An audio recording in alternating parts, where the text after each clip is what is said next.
Some people will say art is all about imagination. So then you can say that there's no superior art to the imagination of Krishna and the Braja Gopis.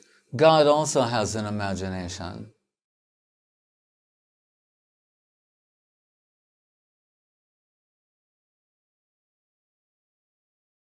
We're so riveted to the mundane and the mundane world, the temporary world. We think this is the substantial place because, it's made out of earth, earth, water, fire, things you can stand on, touch, feel, they have weight, breadth, dimension, etc. We think this is the real world. Then we hear about Krishna consciousness and we can think that's like a theoretical world. This is the real world we live in, and how much all of this is true, what we're hearing, how much it can be relied upon, we're doubtful. This is the plight of a neophyte devotee, to be honest and candid. We're hearing things, so we think that is imaginary. When the people hear about Puranic legends and stories, they think like, oh, you mean Hindu mythology. But they're very happy to embrace the mythology of Hollywood or of this, that, or the other, that they get all excited about.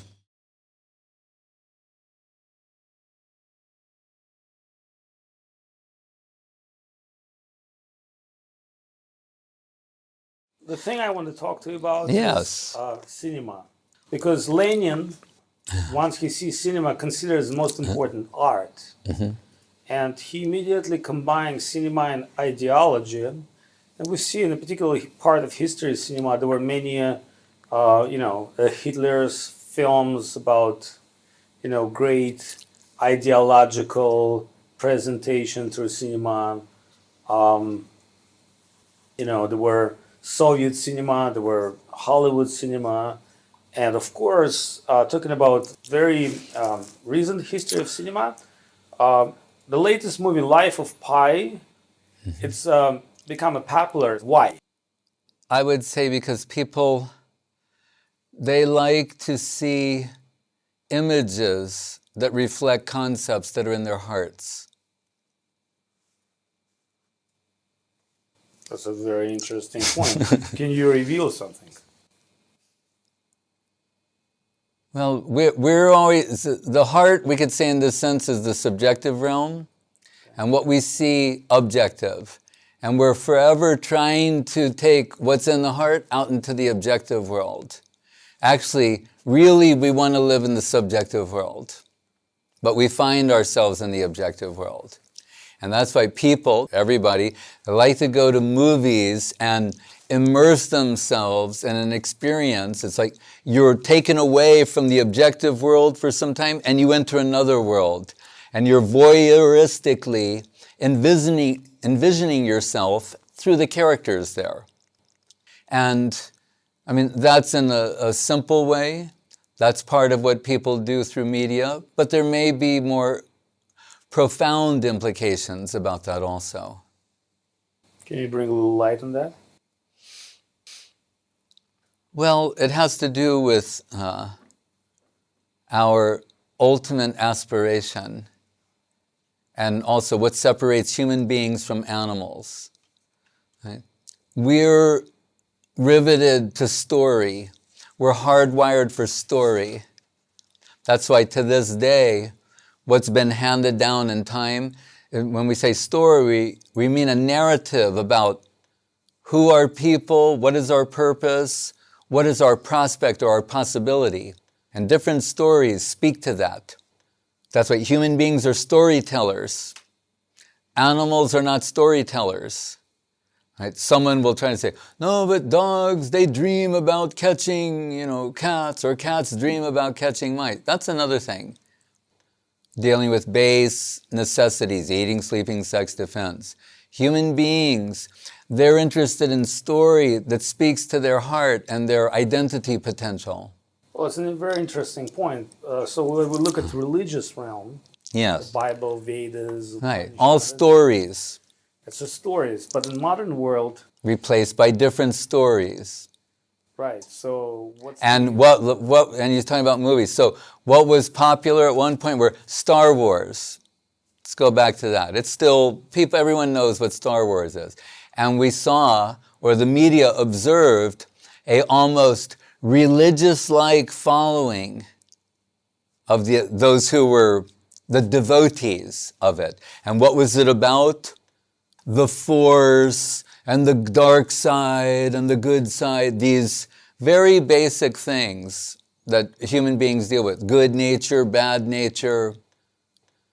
So some people will make the argument that these religious stories that you have in the various scriptures, in time, philosophers tried to translate that into something else. Science came along, but still you have filmmakers of the 20th century presenting these basic story models that some people will sometimes attribute to the Greeks, saying there's only 5, 6, 7 stories that you can tell. It's these same stories being reworked in different ways, and people still find them fascinating because it speaks to their inner aspirations.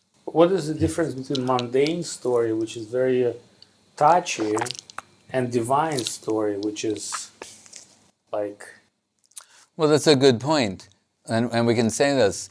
If you look at the structure of Vedic literature, Amnai, revealed truth, particularly the Puranas, you have 3 divisions of Puranas that sometimes tell the same story. So you have Puranas in Tamagun for people in the mode of ignorance, Puranas in Rajagun, passion, and Sattvagun. So they tell the same story a little differently with different emphasis points according to the intended audience. Someone will point out, for example, the Nrsingadev pastime, Prahlad Nrsingadev. In the Rajasic Purana, there'll be elaborate descriptions of fight scenes, armor, those kind of things. If we look to the Bhagavad Purana, which is not merely Sattvagun, but is Nirgun, right? It's described as the Amala Purana, right? The emphasis is on philosophy. The minimum is placed upon descriptions about battles and things like that, and fights. That's the minimum. And what do we come away with? The maximum is the teachings of Prahlad Maharaj, his prayers to Nrsingadev, the prayers of the Devatas to Nrsingadev. So, and we're told, and what is the Bhagavad Purana? Srimad Bhagavatam Pramanamamalam. This doesn't have any mundane reference point. If you think it does, you're not perceiving it properly. It's not, it doesn't have as a reference point the mode of ignorance, the mode of passion, or even the mode of goodness, really. It's what? Nirgun. That's why Sukadev was selected. No mundane reference point, just a pure medium for expression of higher truth. What do you say? Parinistitopi nayargunye uttama sloka lilaya. He's saying, I wasn't watching any movies. Right? I'd never seen any movies. I was in the Nirguna plane. Remember, he was liberated in the womb of his mother, and also rather large, right? Not just a little baby. He came out fully developed, liberated. So this is why he's the speaker of the Bhagavatam. He was never under the influence of the mundane, but still, Nirgun, I mean, he's on the outskirts of the Vaikuntha world. Nirguna dive deep into reality. So what does he say? Uttama shloka lilaya grihita cheta rajar se akyanam yadaditavan. But then, the Uttama Sloka Lila, I heard the poetic descriptions of Krishna. That means divine imagery Dibya Chaksu, divine vision, deeper vision was awakened. Because there's generic divine vision too. But deep, I like to quote Yeats, because he said, in the deep heart's core, and the Spanish word corazón for heart, and core, I like that because it's talking about the core, because say everything has gradation according to Guru Maharaj, so even the heart, the outskirts of the heart, going deeper, then the deep heart's core. So what does Sukadev say?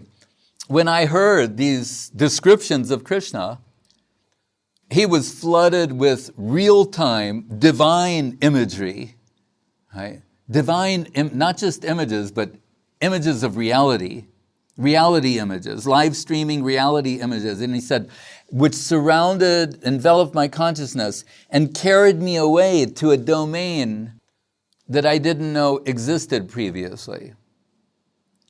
There's ways of different styles of art to represent certain concepts. In previous ages, Vedic sages were speaking.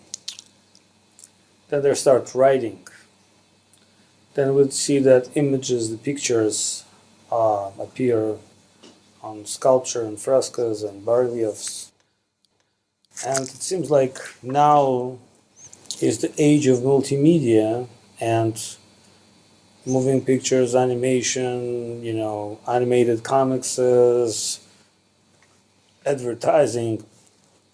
So considering all these new ways to represent different concepts to people and people's ability to connect and reciprocate with them. Mm-hmm. So how would be modern way of represent those concepts be appropriate?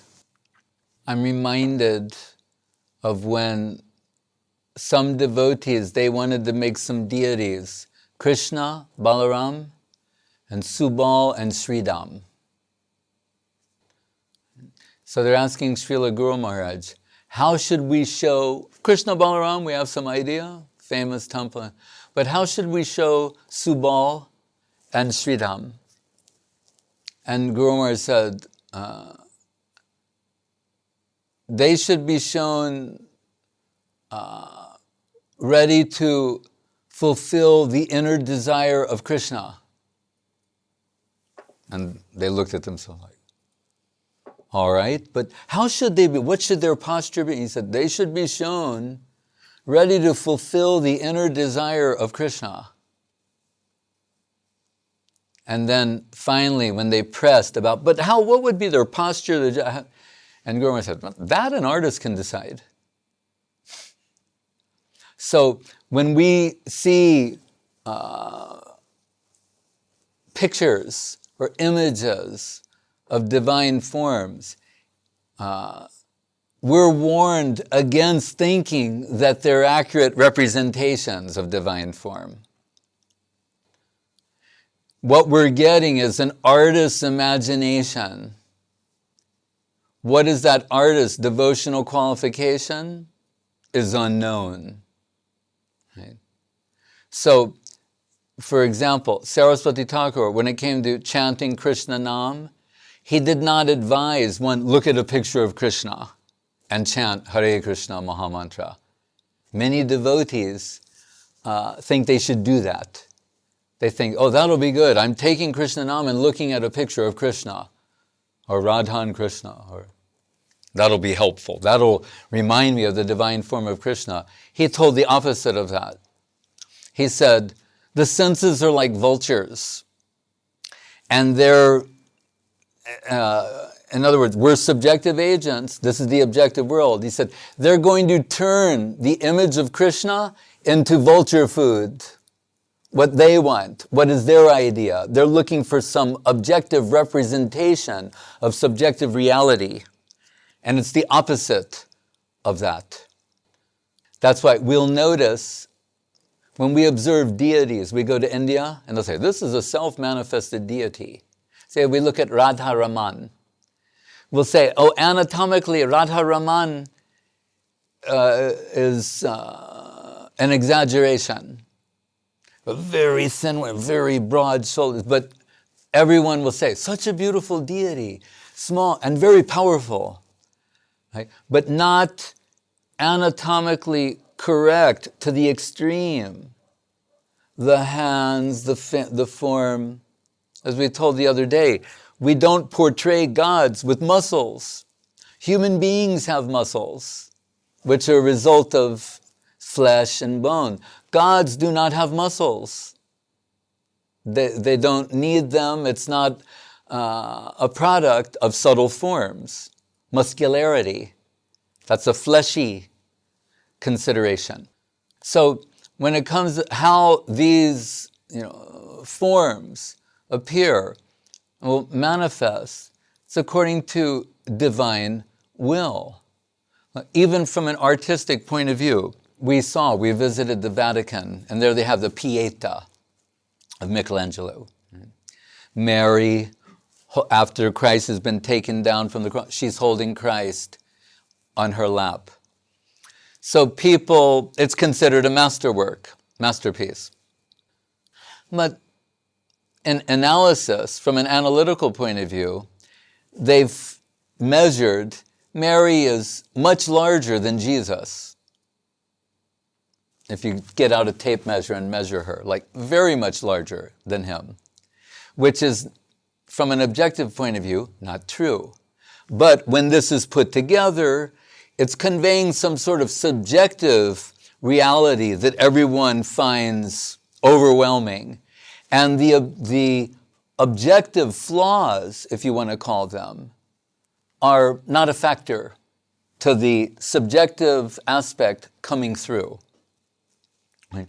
So when we deal with any particular art form, we have to be very careful about that, because people will think, as they asked Srila Prabhupada when he had an art department, they'd say, Srila Prabhupada, does Krishna really look like this? And once he said, not exactly, but you'll recognize him when you see him. So he, seeing that the people had no idea what is the form of Krishna and all of these things, started an art department to do artistic representations of that. We just have to remember, that's what it is. It's an artist's conception. Everything in the spiritual world is composed of consciousness. We're addicted to, because we live in the world of time and space and measurement, we're always measuring things. This is that far from here, and Thailand is this far from India or Russia. We think like that. So we hear, Ayodhya's here and Vaikuntha's over there, and go. We can't think of it in terms of time and space. You need to think of it in terms of conscious development and dedicating conscious tendency. That's what, separates spiritual regions from one another, is a development of a conscious development of dedicating tendency, not some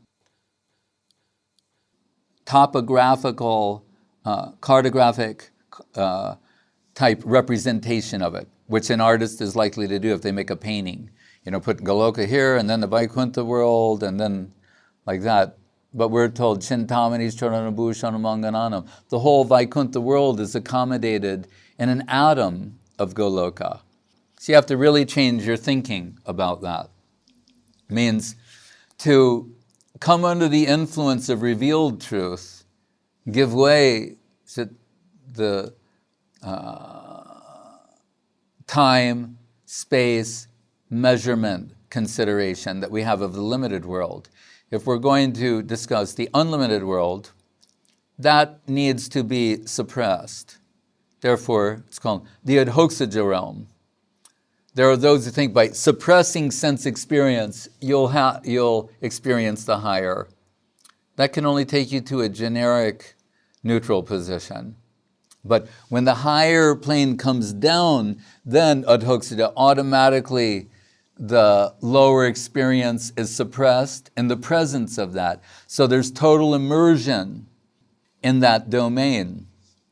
Well, I found in your explanation very deep meaning, but from another point, it looks like a little bit of contradiction of what most people believe about divinity because they believe that through art you can achieve some kind of a divine form. And some people say, specifically in Vedic culture, that divine form can be achieved to particular sound vibration. So can you really explain how divinity descends and how it Yes. takes different shapes and forms? Yes. So Guru Maharaj gives as a principle, a Hegelian principle. Reality exists for itself and by itself.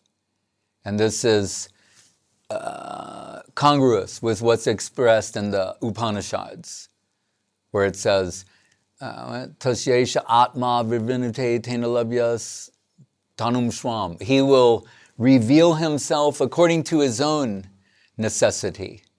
And that's the point I was making, why the deity of Radha Raman, if we say, well, if this is a self-manifesting deity, but it's not, from external point of view, 100% anatomically correct, how is that possible? Then it indicates the sweet will of Krishna. He decided to appear that way, in that particular form. But my point is, so when you're dealing with subjective expression in the objective world, we will say, as a general rule, it has to be descending from up to down, not the inverse, that we're trying to go from down to up. We're trying to reconfigure matter or media in a particular way to generate spiritual substance. That's the opposite. Right? And that will generally come under the heading of what we call Prakriti Sahajiism or imitationism. Thinking we can reconfigure matter to generate something spiritual. The inverse, or what we strive for, is descending, that some divine inspiration will come down and manipulate the media. Just as Kaviraj Goswami is saying, I can't see and I'm arthritic. He's in his 90s. He's saying, but some divine power has come down and is moving my hand, and miraculously I'm writing this Chaitanya Charitamritam. Right? So that this is at the basis of anything that's pure and substantial, that something higher is descending. What I can say, possible, very much possible, that the same conversation going on right now in between some art group where they say that there are true art which is descending. Right. And the artist is an instrument for expression. Right. And most of the popular art which people are taking wrongly, it's imitation, or maybe good imitation or bad imitation of a true descending process. So we can say an art world always has a fight, internal fight, which is going on. Yes. The guys who can come up with original stuff and people who's trying to... Well, and there was a movement called art for art's sake. Right?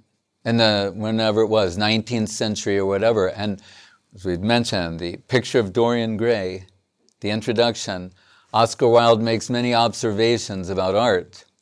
And he concludes with this statement, all art is quite useless. And naturally, being a wit, some people, they thought, they took it at face that he's saying it's of no value.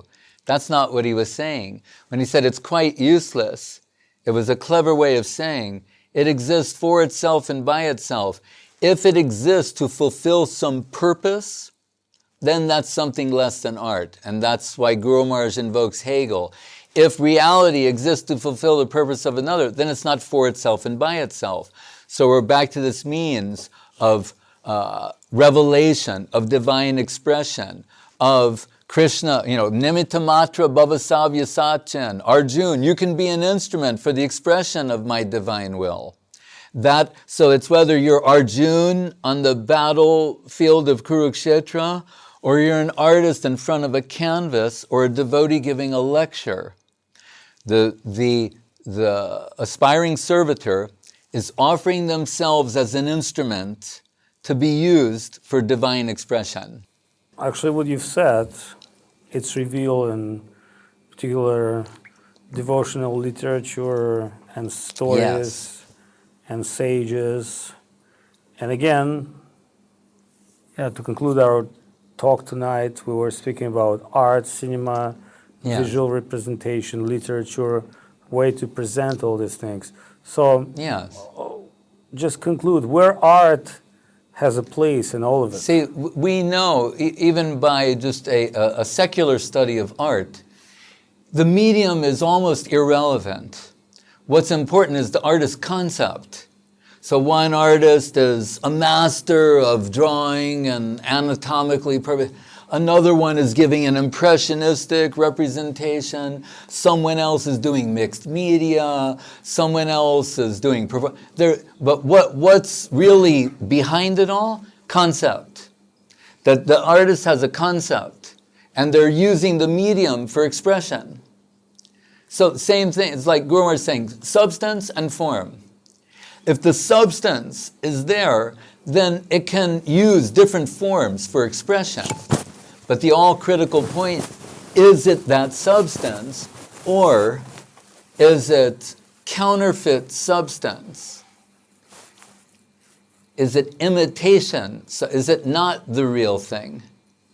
So that's the critical point. So as I told, by mentioning the Radha Raman deity, or the expression could be very simple, yet very profound and very divine. See, but some people may say, acting in a particular frame of religion, or a particular frame of philosophical school, it's not entirely the same as to being pure artist, where you have no bridges, you have no limit, you just surrender yourself to some kind of a divine flow, and that will let you represent itself. So how would you apply that? Well, we can say anything. Well, I mean, many people would say... They can say, I'm saying... Art so, is a slave of religion. Well, so now, where the art is separate from religion, they can be more true, sincere, and honest than being honest. And produce lower quality art. So to this day, they can't produce something that matches one of these masters under the influence of theism. That's another subject. But what I'm saying, we can say anything, but whether it's true or not is another thing. So wait, so what is that? Instead of dealing in nebulous terms about being moved by the Spirit and expressing something, right? Why is one artwork selling for 100 million euros and the other one for 100? Right? So those who are, subjective experts, they're determining value, and they have some criteria for doing that. So in a similar way, we have to have some idea about what is that reality, what is the nature of that or reality who's going to express himself through a particular agent. Is the ultimate reality something impersonal, abstract? Is it personal? Is it multidimensional? Can it be impersonal, localized, and superpersonal? All these things will have to be considered. Otherwise, if we just say, well, it's some divine, abstract thing that is moving me to express these things, how can that be verified?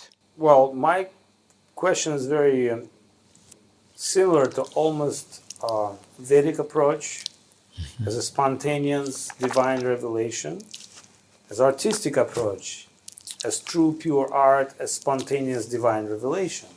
So, and revealing what? That's the point. It all sounds good. Then what is revealed? What is the substance of what is revealed? Well, in both ways, we can say... That's why in Vedic culture, let's just put this out there also, visual arts are in the lower section of society done by artisans and craftsmen. The higher section of society, Brahmins, who are dealing with Shabda Brahma, spiritual sound, they're not visual, they don't do visual representations. artist, the actor, all of those positions in Vedic culture are in the lower section of society. Why? Well, I think it's very obvious because they're external.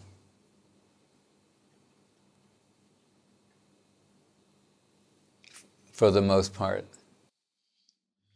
Sometimes it occurs to me that the Western world generally tend to be the world of like rationalist, empiric thinkers.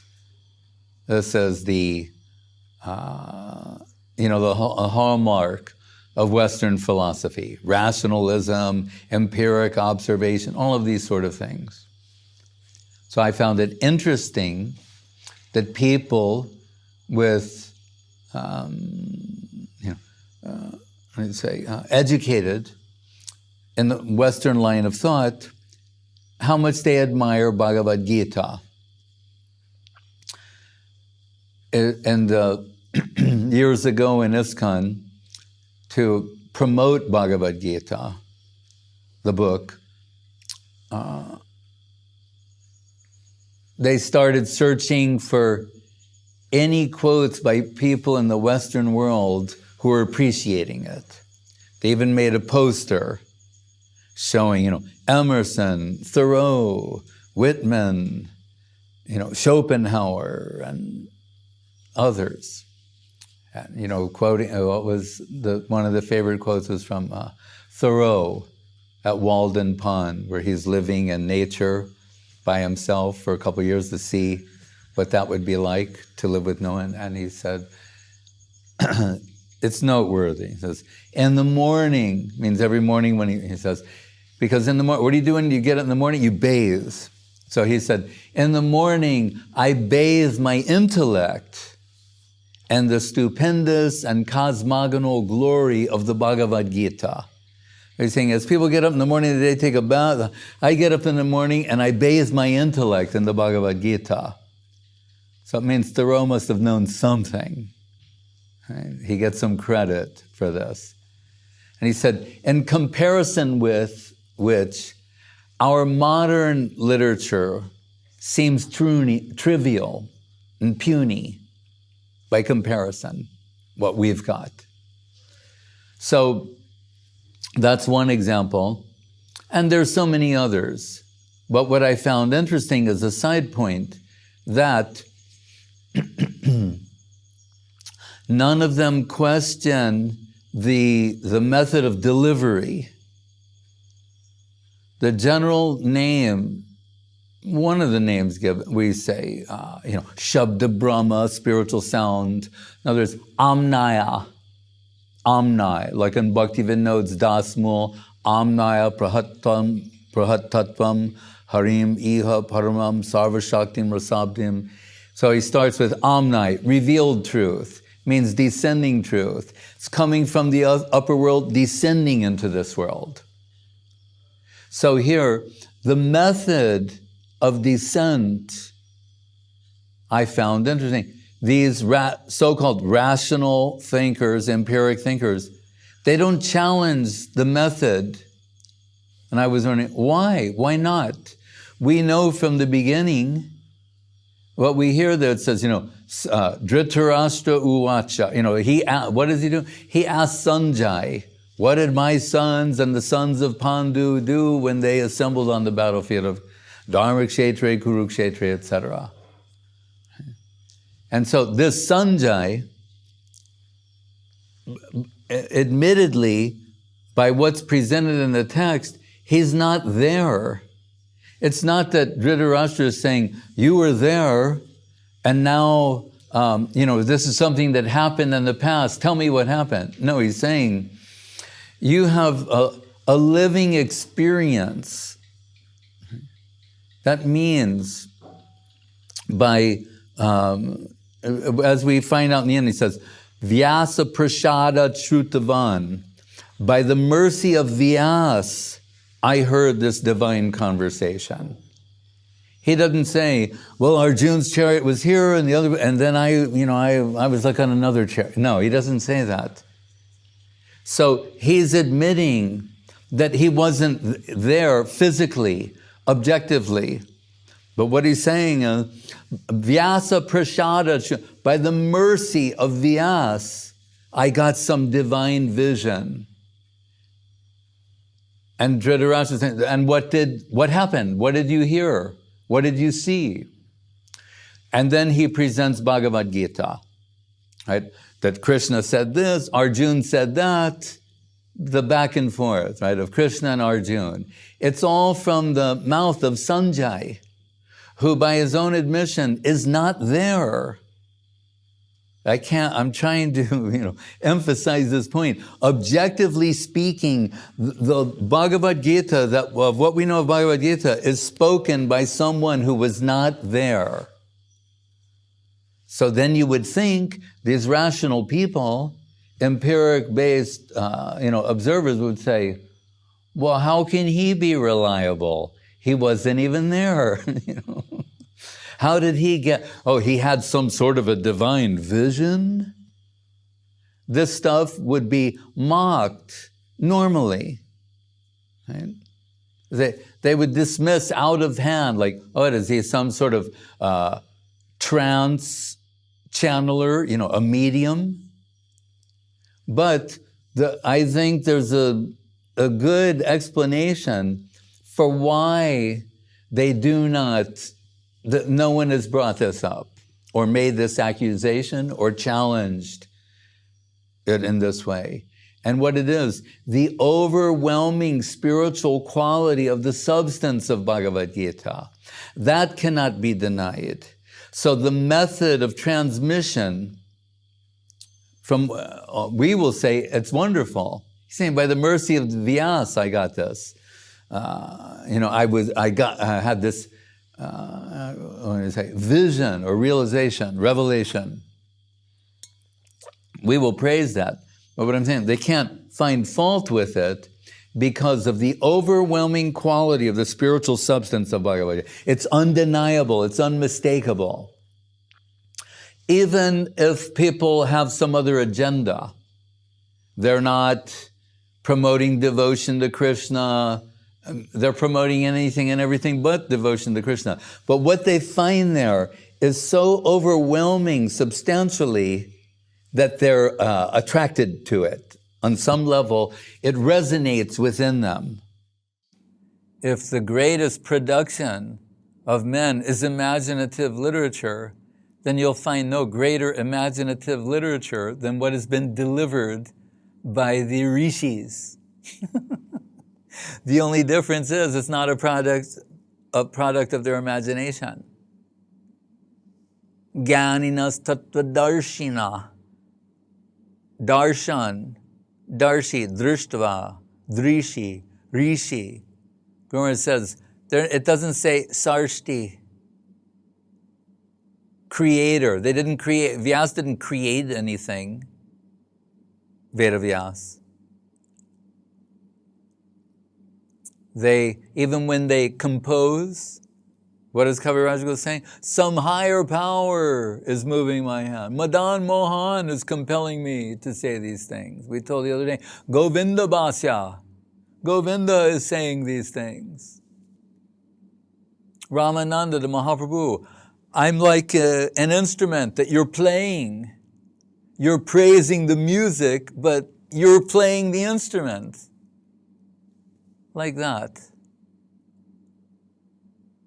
And that is not it is not to the detriment of the instrument, but that is the instrument's full potential for self-expression being realized.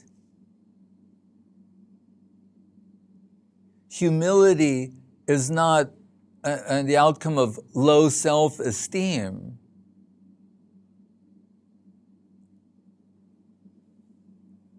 It's the outcome of the perceived proximity of greatness, or greatness to the infinite degree.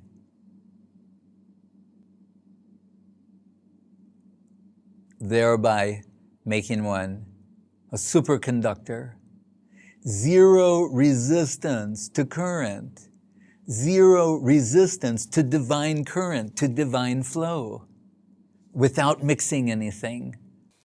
It's my firm belief that everyone who's ever substantially been in connection with Krishna consciousness has some level of revelation. Something's been revealed to them, and not only once, repeatedly. And we know that, not in a sense of self-assertion, pratishta, arrogance, but out of gratitude to our Guru Varga. We cannot deny that something has been gifted to us. Something has touched us. That's why, and the philosophical basis for this is Kaviraj Goswami, self-deprecation, but extreme glorification of the gift of the Guru Varga. Jagai madhai hoite muise papishta, purisharakito hoite muise lagishta. I'm lower than the worm in the stool, more sinful than Jagai and Madai.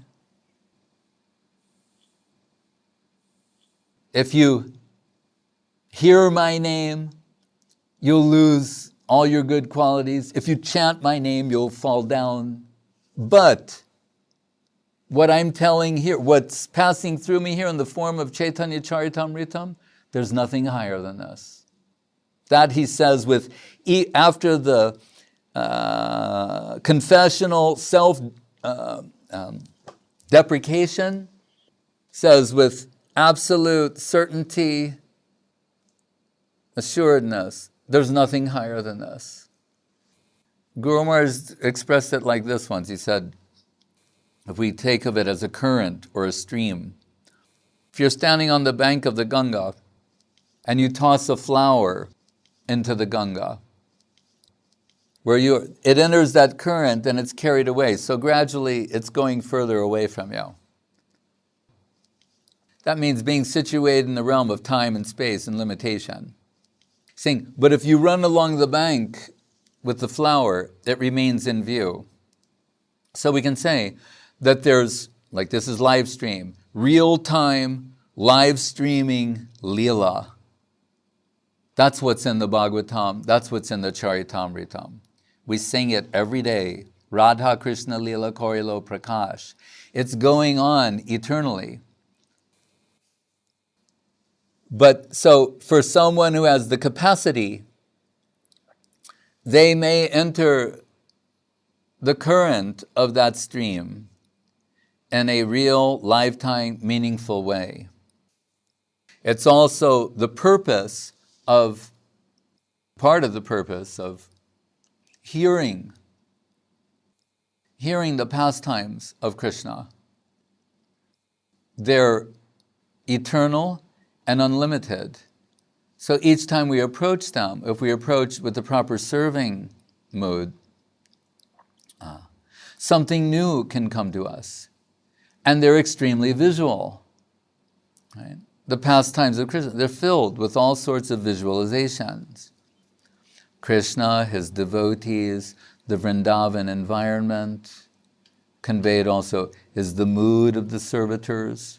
So the great acharyas, they have the capacity to appreciate these things with the greatest depth. Praise of Uddhava is given in the Bhagavatam in the 3rd canto, saying, what kind of child was he? He's so in love with Krishna and always thinking and absorbed in Krishna. When his mother would call him to eat, he wouldn't hear her. And he wouldn't answer, because even in his childhood play was centered on Krishna. So what sort of divine imagination?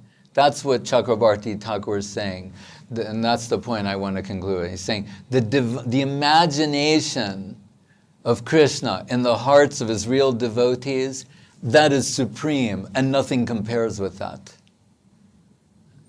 And we can say that's the highest form of artistic expression. What comes from the hearts, the Krishna conception that manifests from the hearts of devotees.